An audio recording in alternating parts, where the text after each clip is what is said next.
Quantas vezes um homem negro precisa provar que é digno antes de ser respeitado? Era uma manhã abafada de quarta-feira em Campinas. No centro da cidade, o movimento do terminal rodoviário já era intenso. Entre os ônibus e os passos apressados, um senhor negro, de roupas simples e barba grisalha por fazer, caminhava devagar em direção à agência do Banco Federal. Seu nome era Seu Aloísio Ramos, 74 anos. Na pasta de couro surrada que carregava, havia apenas um documento de identidade, um extrato bancário e um comprovante de aposentadoria militar. Ele entrou no banco como fazia todo mês. Mas naquele dia, algo foi diferente. A fila estava longa, o sistema fora do ar. Cansado, ele se sentou no chão perto da parede, como já vira outros idosos fazerem. Foi aí que os olhares começaram. A gerente chamou a segurança e em menos de 10 minutos, 2 PMs já estavam dentro da agência, mãos no coldre, tom de voz elevado. Levante agora. Isso aqui não é abrigo, senhor. Estou esperando para sacar minha aposentadoria, meu filho. Não enrola, vamos. Documento agora. Mesmo apresentando o RG, o tom da abordagem só aumentou. Um dos policiais chegou a dizer que ele estava cheirando mal e que vagabundo velho sabia se disfarçar bem. Aloísio tentou explicar, mas foi interrompido. Um movimento da mão em direção à pasta bastou para que o algemassem. Um dos clientes tentou intervir. Foi ameaçado. Na viatura, ele foi chamado de mentiroso, falso veterano, trambiqueiro. Não teve direito à água, nem a uma ligação. Mas naquela delegacia, a verdade ia bater mais forte que qualquer preconceito. A delegacia da Zona Leste de Campinas fervia com o entra e sai de casos rotineiros. Pequenos furtos, brigas domésticas, um adolescente detido com uma moto sem placa. Nada parecia fora do comum. Mas para seu Aloísio, aquele lugar cheirava a ferro velho e desprezo. Os bancos de plástico da recepção estavam rachados, a parede mofada, e ele, com os punhos algemados para trás, foi empurrado por um dos policiais com um gesto seco. Encosta. Ali e espera, já vai ser ouvido. O policial que o conduziu era o soldado Mesquita, jovem, arrogante, um daqueles homens que crescem com farda e diminuem com empatia. Ao lado dele, o cabo Andrade mantinha uma expressão tensa, como se algo estivesse fora do lugar, mas preferia o silêncio à discordância. Nome completo? Disparou o escrivão. Aloísio da Silva Ramos. Data de nascimento? 15 de junho de 1949. Profissão? Militar aposentado. O escrivão levantou os olhos por um segundo, mas não comentou. Só continuou digitando. Mesquita bufou alto. Esse aí tá dizendo que é ex-militar. Mas não tinha nem carteira de identidade funcional. Só esse RG. Velho aí, mentiroso. Tem certeza de que não tem passagem? Perguntou o escrivão. Não tem. Nada consta, mas estava tumultuando o banco. Morador de rua disfarçado. Fez escândalo. Aloísio se mexeu na cadeira. A algema apertava, doía. Sentia o ombro formigando. Eu só queria sacar minha aposentadoria. É todo mês, no mesmo banco. Estava esperando o sistema voltar. Foi só isso. A voz dele não tremia, mas era baixa, como se soubesse que ninguém ali estava interessado em ouvir. Não precisa atuar aqui, tiozinho. Tá no teatro errado, zombou Mesquita. Você tem filhos? Perguntou Aloísio do nada. Mesquita o olhou com desdém. Como é? Se tiver, espero que nunca passem por isso, nem os seus netos. O silêncio que seguiu foi desconfortável. Até para o cabo Andrade, que virou o rosto para disfarçar. Vai para a cela provisória. A gente vê o que faz depois do almoço, ordenou o escrivão, sem sequer conferir os documentos de Aloísio com atenção.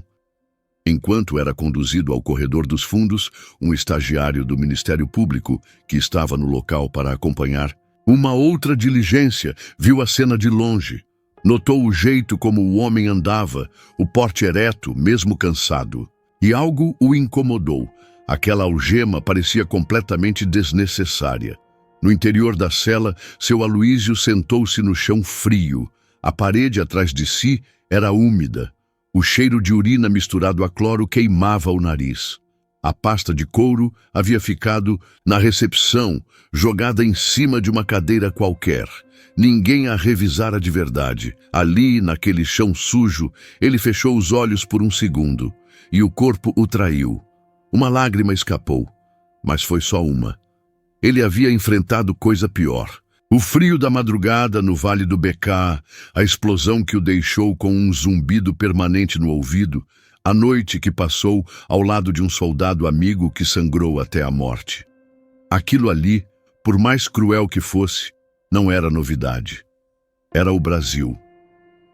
Lá, ou fora, Andrade caminhava em direção ao bebedouro quando ouviu uma voz conhecida vindo do telefone da recepção.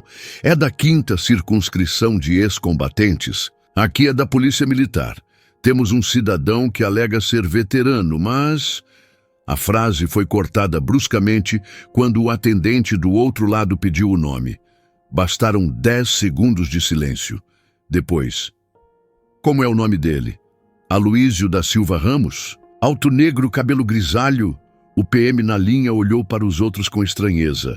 Sim, isso mesmo. Escute com atenção. Não apenas ele é ex-militar.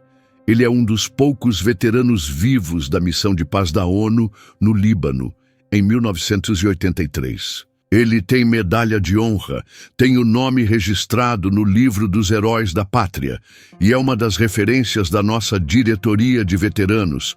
Onde ele está agora? O policial gelou, gaguejou. O telefone escorregou por um momento entre seus dedos. Andrade o pegou do suporte e assumiu. Delegacia Zona Leste. Ele está detido. Detido? Como assim detido? Por quê? Andrade respirou fundo.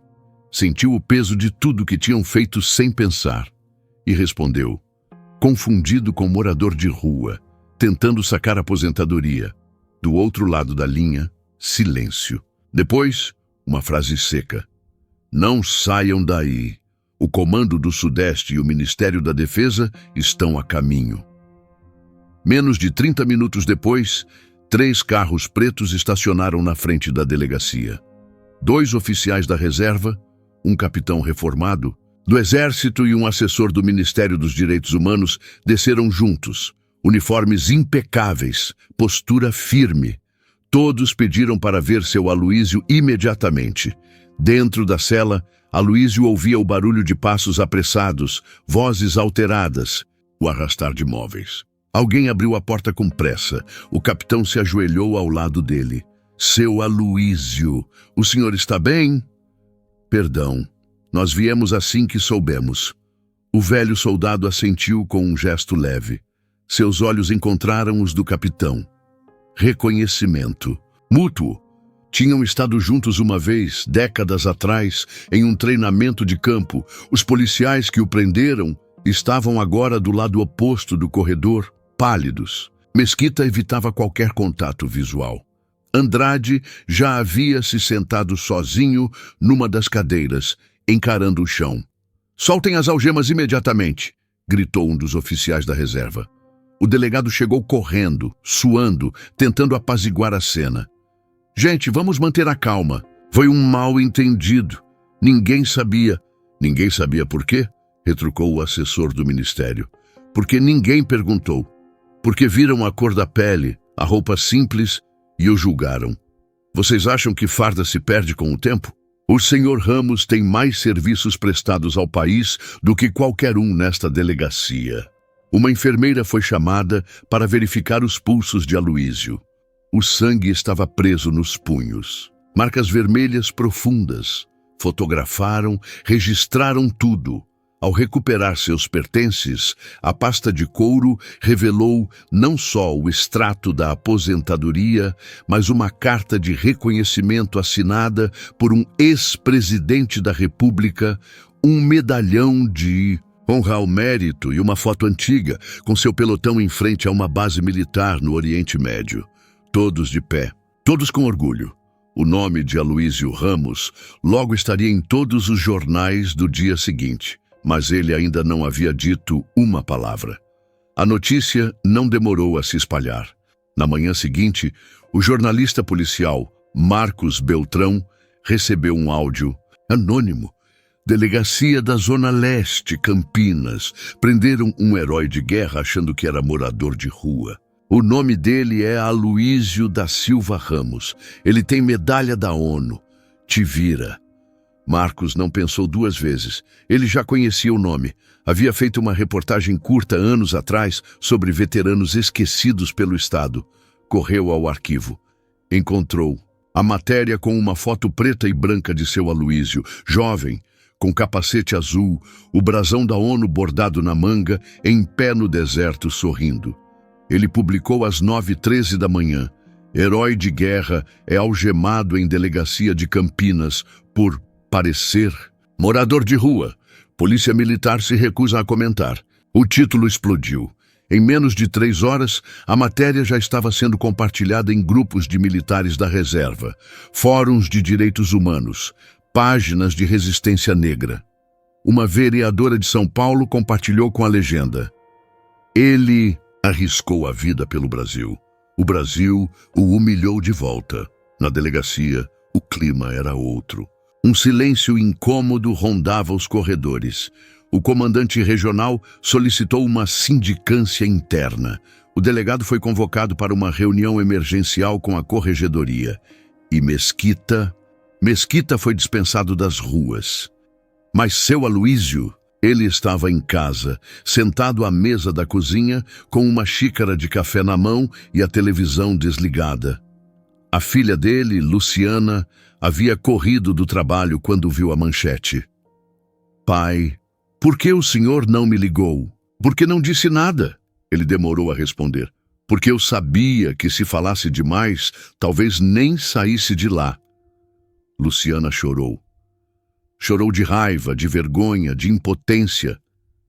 Ele, não. Apenas olhou para o chão, onde seu cachorro dormia, sem saber de nada. Você quer que eu processe? Já tem advogado oferecendo. Quer ir na TV? Não, respondeu. Eu só quero respeito. Mas o Brasil não deixou a história morrer ali. No sábado, uma manifestação tomou conta da Praça Central de Campinas.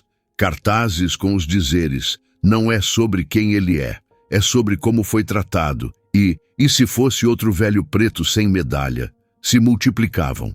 Uma roda de capoeira se formou. Crianças seguravam balões nas cores da bandeira. Uma banda militar da reserva foi convidada. Tocaram o hino com uma corneta velha e afinada na dor. Seu Aloísio foi chamado ao palco improvisado. Não queria subir, mas a multidão gritava seu nome. Quando pegou o microfone, não gritou, não fez discurso, apenas disse: não é a primeira vez que me olham com medo, mas é a primeira vez que algemam minha história junto com minhas mãos. Silêncio. Depois, aplausos, fortes, longos, doídos. Na segunda-feira, o governador do estado soltou uma nota oficial. Repudiamos qualquer tipo de preconceito ou abuso de autoridade. A conduta dos envolvidos está sendo apurada, mas não houve pedido de desculpas, nenhuma visita formal, nenhuma retratação direta. Quem apareceu foi uma equipe do Ministério da Defesa com um assessor engravatado e 2 câmeras. Queremos fazer uma homenagem oficial, senhor Aloísio. Uma cerimônia, um novo diploma, uma comenda. Ele olhou para eles por alguns segundos. Vocês acham que uma medalha nova apaga a marca da algema antiga? O assessor não respondeu. Apertou os lábios. Entregou um envelope com uma carta assinada pelo ministro. Enquanto isso, Mesquita era convocado para prestar depoimento. Tentou justificar-se. Disse que agiu com base em protocolos, que o senhor parecia desorientado e que apenas cumpria ordens. Mas o que mais chamou a atenção da corregedoria foi o histórico. 2 outras denúncias de abordagem abusiva contra homens negros, ambas arquivadas. Agora, o padrão era inegável. Na internet, milhares comentavam, muitos em apoio, outros com o veneno de sempre. Se fosse um velho branco, ninguém tinha confundido. Com ou sem farda, negro sempre precisa provar que é gente. O que mais dói é saber que se ele não fosse um herói reconhecido, ninguém saberia dessa história. Luciana decidiu agir. Entrou em contato com uma ONG de apoio jurídico a vítimas de racismo institucional. Um advogado voluntário começou a preparar a denúncia formal à Defensoria Pública e ao Ministério Público. Mas seu Aloísio só pediu uma coisa: não deixa essa história ser só minha. Conta para os outros, porque tem muito que não teve. Medalha e que nunca saiu da cela. Aos poucos, a história ganhava contornos maiores. Um programa de TV matinal tentou levar seu Aloísio ao estúdio. Ele recusou. Não quero virar exemplo de superação. Quero ser exemplo de respeito. Um youtuber famoso pediu autorização para fazer um documentário. Ela não respondeu, mas aceitou um convite silencioso. Visitar uma escola pública do bairro onde cresceu. Quando entrou na sala, 35 adolescentes levantaram. Alguns aplaudiram. Outros apenas encararam em silêncio. Um menino negro na última fileira perguntou: Senhor Aloísio, o senhor teve medo quando eles te prenderam? Ele pensou. Depois respondeu: não, o medo já vem com a pele. O que eu tive foi vergonha de saber que eu esperava que isso acontecesse. A quarta-feira amanheceu com o som estridente de campainhas e notificações nos celulares de Brasília. A repercussão do caso de seu Aloísio já havia ultrapassado o território dos jornais locais e agora ecoava nos corredores do Congresso. O nome dele estava no topo dos assuntos mais comentados nas redes sociais. Veterano humilhado. Na Comissão de Direitos Humanos da Câmara, uma reunião extraordinária foi convocada às pressas. Parlamentares de diferentes partidos, pressionados pela opinião pública, queriam entender como um homem condecorado com medalhas militares havia sido algemado por parecer pobre. Na sala principal, o telão exibia um trecho da reportagem mais recente. Veterano confundido com mendigo, expõe falhas na abordagem policial e reacende debate sobre racismo estrutural. Do outro lado da cidade, no gabinete do comandante-geral da Polícia Militar de São Paulo, o tom era de urgência e constrangimento. O relatório interno do caso já havia chegado à sua mesa e não deixava espaço para dúvidas. A abordagem fora arbitrária, desrespeitosa e completamente fora do protocolo. Não há justificativa plausível para o uso de algemas naquele contexto, dizia um trecho do relatório. O cidadão apresentou documentação válida, não ofereceu resistência, não havia denúncia em aberto, tampouco risco iminente. A ficha de Mesquita agora estava sob análise detalhada. 3. Registros de condutas questionáveis nos últimos 2 anos. Todos arquivados sem investigação adequada. A corregedoria começava a entender que o problema não era um erro isolado, era um sintoma de um padrão tolerado há muito tempo. Na casa de seu Aloísio, Luciana lia os e-mails recebidos durante a madrugada. Pai, esse aqui é de um major da reserva. Ele diz que serviu com o senhor no Líbano. Está dizendo que nunca esqueceu de uma noite em que o senhor salvou um grupo de soldados civis sob bombardeio. Seu Aloísio não respondeu. Olhava pela janela. Lá fora, uma pipa dançava no céu nublado, puxada por uma criança que ria entre os prédios. Tem outro, de um senhor no Maranhão. Ele diz que o pai dele também foi tratado como suspeito por ser negro, mas que ninguém ouviu. Ele agradece por o senhor ter falado. Ele respirou fundo. Eu não falei por mim, eu falei por todos que nunca puderam falar. No fim da tarde, a Defensoria Pública do Estado de São Paulo protocolou uma representação formal por abuso de autoridade e racismo institucional contra os policiais envolvidos. O documento, assinado por mais de 15 defensores e apoiado por organizações de direitos civis, exigia não apenas a punição dos agentes, mas também a revisão dos protocolos de abordagem da PM em todo o Estado. Trecho do documento. A abordagem a seu Aloísio da Silva Ramos evidencia um vício estrutural na prática policial brasileira. a associação automática entre negritude, pobreza e criminalidade. Trata-se de um ato simbólico de violência, cujo efeito reverbera muito além da vítima individual. A pressão aumentava. Enquanto isso, na sede da Polícia Militar de Campinas, o cabo Andrade pediu uma reunião privada com o comandante da base. Senhor, eu sei que fiquei em silêncio. Sei que não agi, mas aquilo me destruiu por dentro. Eu não consegui dormir depois. Vi o rosto do meu avô naquele homem e fiquei calado. O comandante, um tenente-coronel austero e metódico, fitou o subordinado por alguns segundos. Depois, se levantou da cadeira, caminhou até a janela e falou: "O silêncio conivente é o que mantém esse sistema respirando. Mas reconhecer o erro é o primeiro passo." Andrade, com os olhos vermelhos, pediu para prestar depoimento voluntário à corregedoria.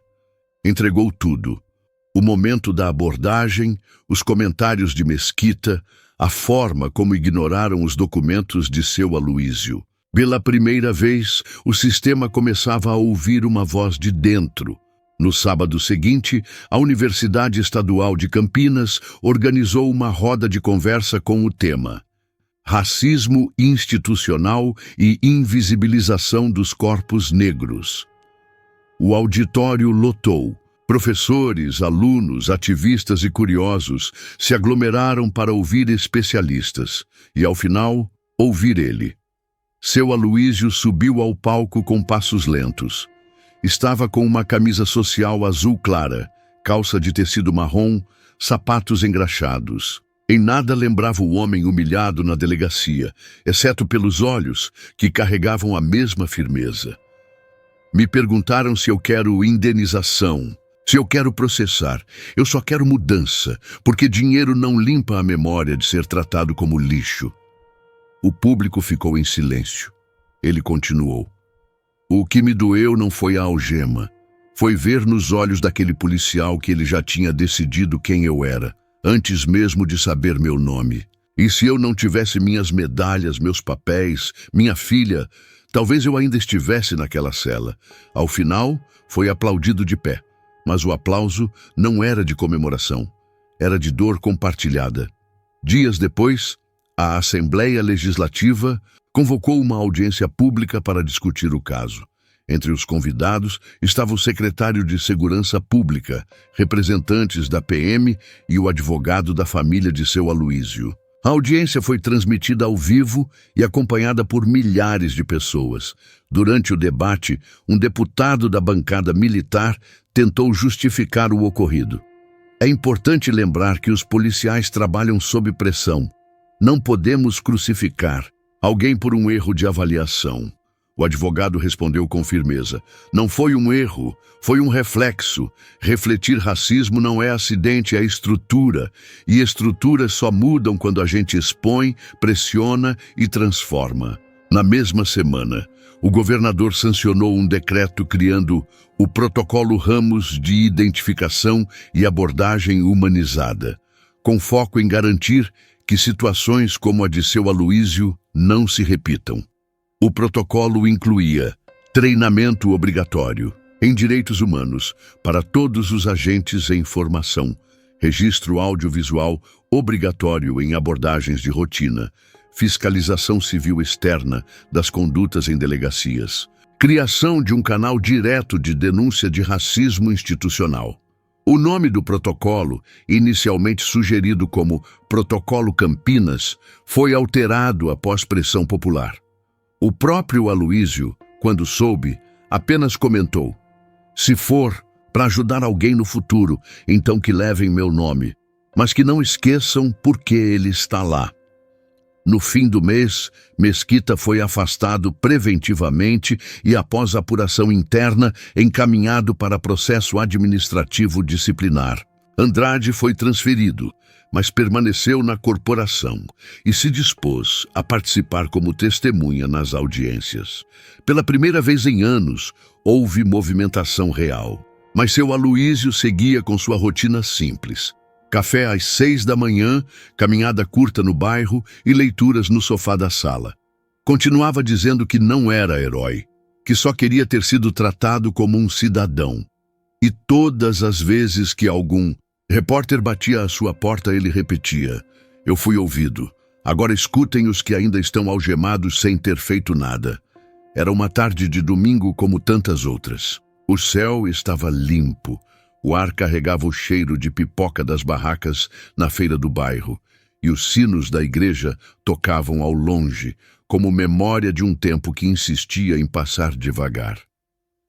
Seu Aloísio estava sentado no banco de madeira do quintal, como fazia todos os fins de semana. O sol tocava seu rosto marcado pelo tempo, e sua mão apertava devagar a xícara de café amargo, como quem segura o passado para não deixar escorrer. Luciana chegou com 2 envelopes nas mãos. Um, branco e grosso, com selo dourado. O outro, simples, dobrado ao meio, com caligrafia firme. "Pai, chegaram 2 coisas para você hoje." Aloísio não perguntou, apenas estendeu a mão, abriu o primeiro envelope. Era um convite oficial. Em Presidência da República, em parceria com o Ministério da Defesa, organizava uma cerimônia para reconhecer o serviço dos veteranos esquecidos. Seu nome estaria entre os homenageados, desta vez com todas as honras públicas e transmissão ao vivo. Ele deixou o convite sobre a mesa sem dizer nada. Abriu o segundo. Era uma carta escrita por um jovem da Bahia.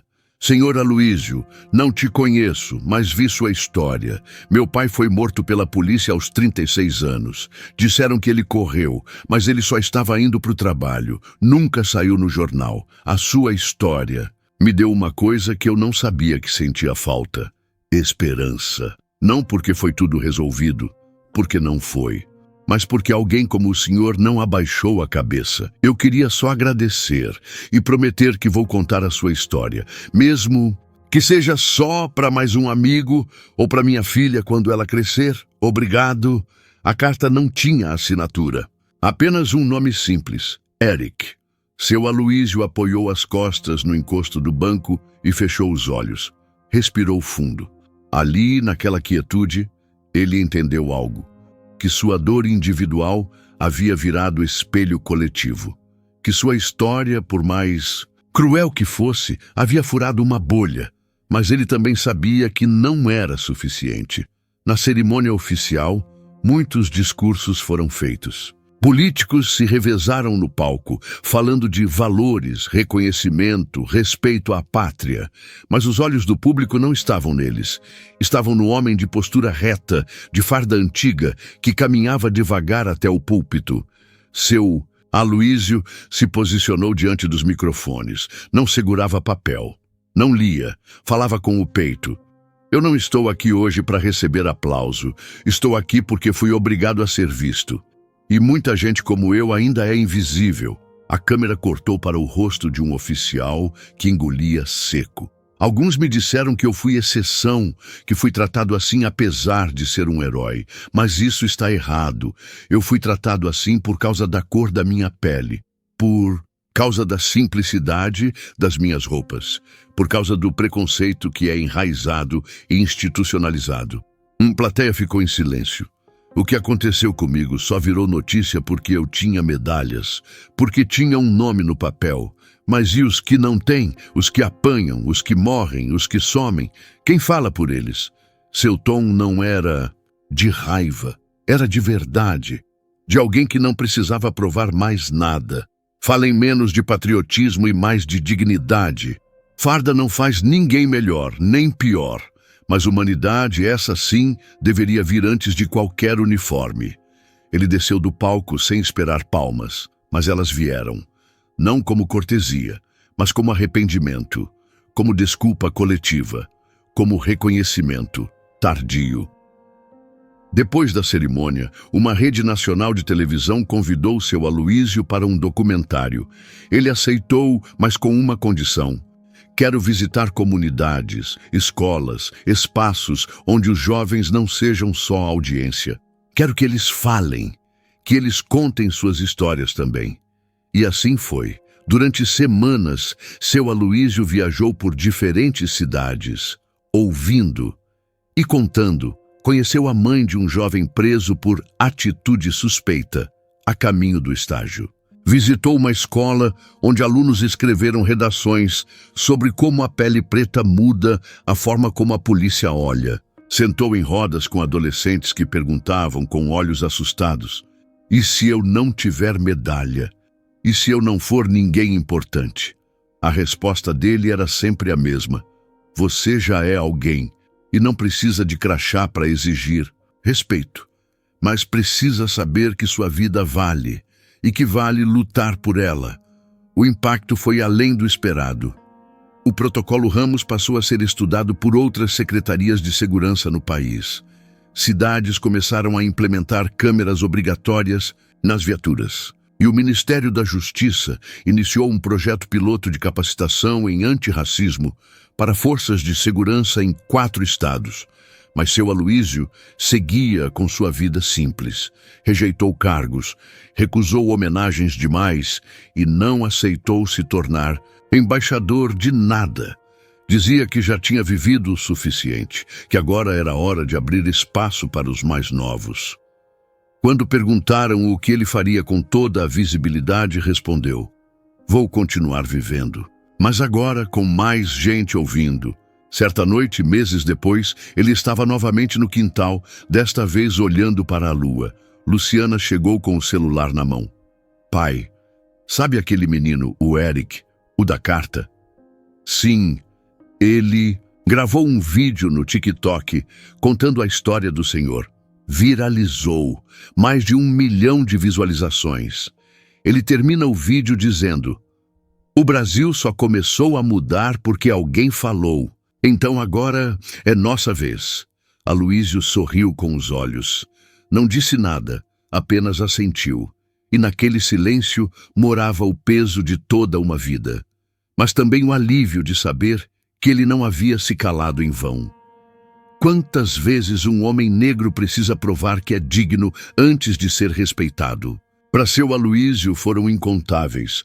Mas bastou uma vez sendo ouvido para que o país parasse, nem que fosse por um instante, e olhasse para si mesmo. Agora a pergunta é: quantas vezes mais vamos permitir que isso aconteça com outros?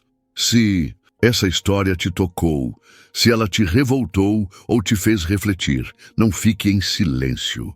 Inscreva-se agora no canal. Mais vozes precisam ser ouvidas.